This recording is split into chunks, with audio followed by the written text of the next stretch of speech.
pelajaran Bahasa Indonesia. Untuk lebih jelasnya materi apa hari ini, kita simak video berikut ini. Struktur teks deskripsi. Pertama, ada judul teks. Yang kedua, identifikasi atau deskripsi umum, yaitu isinya adalah tentang gambaran umum dari sebuah objek yang kamu amati. Yang ketiga, yaitu ada deskripsi khusus, yaitu penjelasan-penjelasan secara khusus, secara detail tentang objek yang telah kamu amati. Berikut ini adalah contoh teksnya. Bagian identifikasi atau deskripsi umum. Tumbuhan laut adalah tumbuhan yang hidup di dasar laut. Tumbuhan atau rumput laut merupakan salah satu sumber daya hayati yang terdapat di wilayah pesisir dan laut. Jadi isinya itu adalah masih secara umum tentang objek, ya, belum secara mendetail dijelaskannya. Jadi baru secara garis besarnya saja yang dijelaskan pada bagian identifikasi atau deskripsi umum.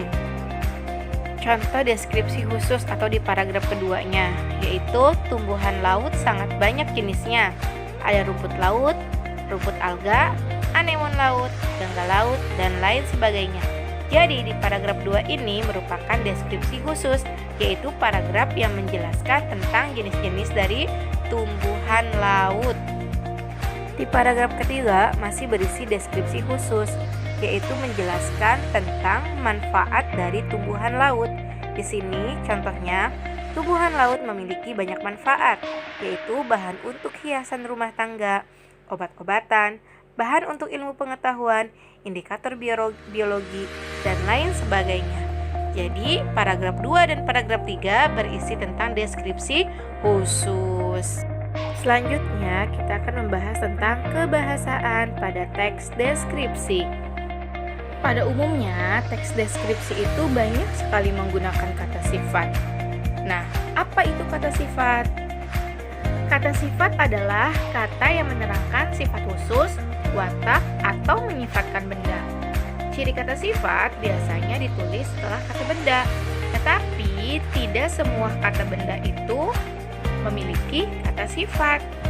Contoh, bajumu bagus, matamu indah. Nah, kata bagus dan indah itu merupakan kata sifat. Baju dan matamu merupakan kata benda. Nah, contoh yang kedua yaitu kata benda. Rumah sakit, kacamata. Nah, rumah sakit, sakit di situ bukan berarti kata sifat, tetapi rumah sakit itu adalah satu kesatuan kata yang utuh, yaitu menjelaskan tentang benda. Bentuk-bentuk kata sifat. Berikut ini yang pertama, kata sifat berbentuk kata dasar. Contohnya cerdik. Adikku sangat cerdik. Yang kedua, kata sifat berbentuk kata ulang. Contohnya warna-warni, kelap-kelip, bagus-bagus. Contoh kalimatnya, lampu itu berkelap-kelip ketika malam hari. Yang ketiga, kata sifat berbentuk frasa. Contohnya berjiwa besar. Rendah hati, ringan tangan. Contoh kalimatnya, dia sangat ringan tangan terhadap orang tuanya. Yang keempat, kata sifat berbentuk serapan. Nah, apa itu kata serapan? Serapan itu saduran dari bahasa asing ke dalam bahasa Indonesia. Contoh katanya ada aktivitas, berasal dari bahasa Inggris yaitu activity, disadur menjadi bahasa Indonesia yaitu aktivitas. Contoh kalimatnya, warga di dusunku sudah mulai beraktivitas seperti semula. Yang kedua, dalam penulisan teks deskripsi kita juga harus memperhatikan ejaannya. Ejaannya itu bisa berupa huruf kapital, kata ganti, dan kata depan. Huruf kapital dipakai sebagai huruf pertama awal kalimat, huruf pertama unsur nama orang, kalimat awal petikan langsung, dan lain sebagainya. Bisa kalian lihat di buku kalian halaman 15. Kemudian yang kedua, kata depan dikedari. Itu ditulis terpisah dengan kata yang menunjukkan tempat. Contohnya, aku belajar di kamar. Di dengan kamar tulisannya harus dipisah. Nah, kemudian menggunakan kata ganti. Ada kata ganti nama orang dan ada kata ganti nama benda. Yang ketiga, ada tanda baca, yaitu pertama ada tanda baca titik. Tanda baca titik biasanya dipakai untuk mengakhiri kalimat pernyataan. Yang kedua, biasanya dipakai di belakang angka atau di belakang huruf dalam suatu bagian atau dalam suatu daftar. Yang kedua, ada tanda koma. Tanda koma itu dipakai antara unsur-unsur dalam satu pemerincian atau pembilangan. Tanda koma juga dipakai sebelum kata penghubung seperti tapi, melainkan, sedangkan, dan lain sebagainya. Tanda koma juga dipakai untuk memisahkan anak kalimat yang mendahului induk kalimatnya. Yang ketiga, tanda titik dua biasanya dipakai pada akhir suatu pernyataan lengkap yang diikuti dengan penjelasannya. Kemudian tanda titik dua juga dipakai sesudah kata atau ungkapan yang memerlukan pemerian atau rincian. Yang keempat, ada tanda hubung.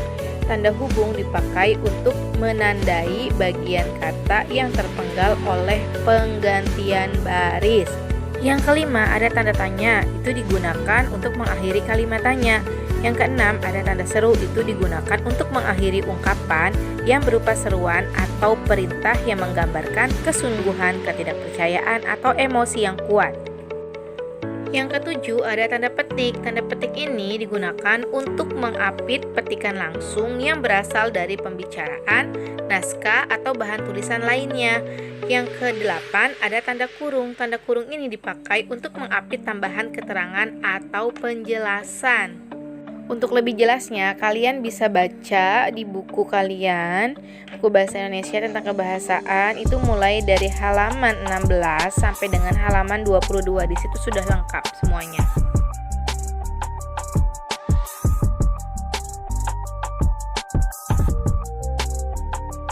Sebelum ke hipernim dan hiponim, kita akan bahas dulu tentang istilah.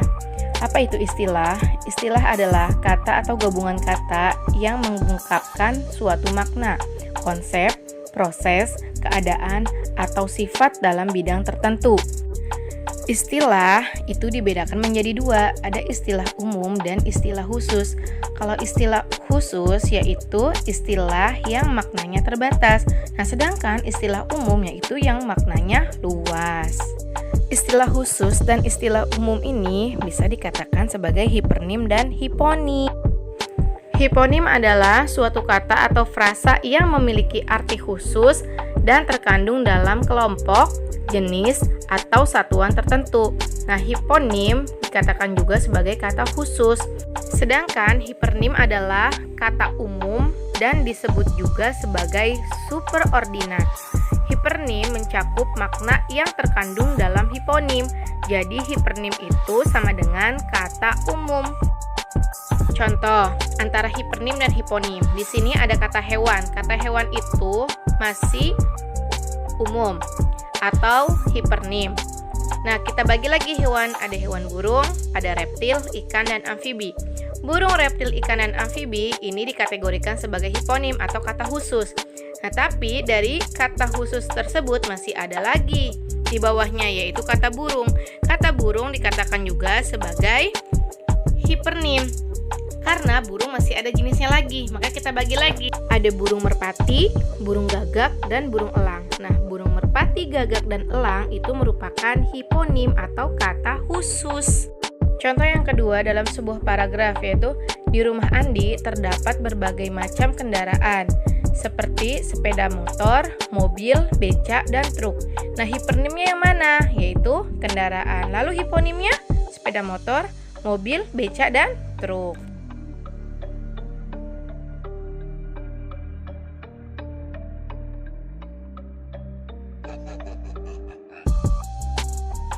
Oke, terima kasih anak-anak atas perhatiannya. Semoga dengan apa yang kalian simak tadi bisa bermanfaat dan bisa dapat kalian pahami ya. Mungkin cukup materi kita hari ini. Ibu akhiri, wassalamualaikum warahmatullahi wabarakatuh.